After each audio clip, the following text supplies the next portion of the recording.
Moi, j'imagine l'entreprise en 2020 comme une entreprise ouverte.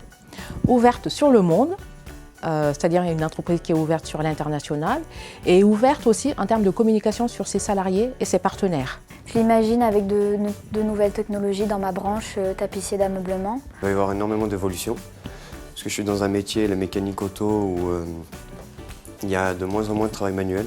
Avec beaucoup plus de programmation au niveau des machines, beaucoup moins de présence humaine.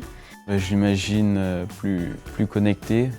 Les principaux changements auront lieu dans nos métiers vers la professionnalisation. Professionnalisation pour la prise en compte des besoins de nos clients avec des engagements de résultats. Les rapports au travail, je pense qu'il faut qu'ils soient le plus ouverts possible, avec des gens qui s'intéressent à leur entreprise et des managers qui s'intéressent à leurs salariés. Les entreprises seront plus à l'écoute des salariés, notamment au niveau des congés et des salaires. Cependant, je vois plus d'heures à effectuer par semaine. J'aimerais bien devenir ingénieur, donc continuer dans la branche. Donc tout ce qui est dessin industriel, conception, relation avec le client.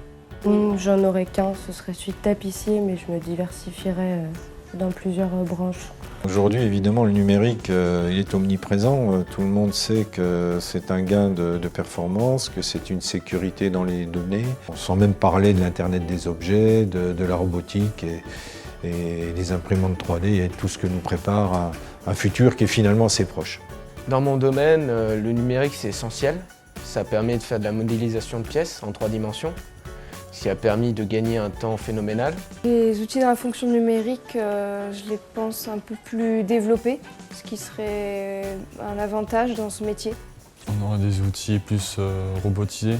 Les patrons rechercheront des personnes beaucoup plus qualifiées au niveau de la programmation que par rapport à la technique. J'imagine un bureau limite sans mur, hein. C'est-à-dire qu'on peut se balader mais virtuellement, être ici localement, physiquement, mais travailler en Suisse, aux États-Unis. On n'aura pas besoin de trop bouger dans l'atelier, ce sera directement tout à disposition. Des locaux attractifs, du matériel en bon état, des cafétérias avec du matériel qui fonctionne. Il faut rester ouvert, il faut que ces jeunes soient ouverts dès aujourd'hui pour pouvoir embrasser des carrières qui sont encore plus ouvertes demain. Je dirais qu'ils sont motivés, ils sont créatifs. Mon principal critère, ça va être d'abord son attitude, une attitude positive. Il faut que le jeune arrive en disant « Je ne viens pas pour solliciter un travail, je viens pour apporter quelque chose ». Déjà, je pense qu'il faudrait que j'ai une certaine confiance entre les salariés. Je donnerai le nécessaire pour que les conditions de travail soient les meilleures. Je tenterai d'être le plus soucieux possible à mes employés, tout en pensant qu'il faut quand même garder un rythme de travail convenable.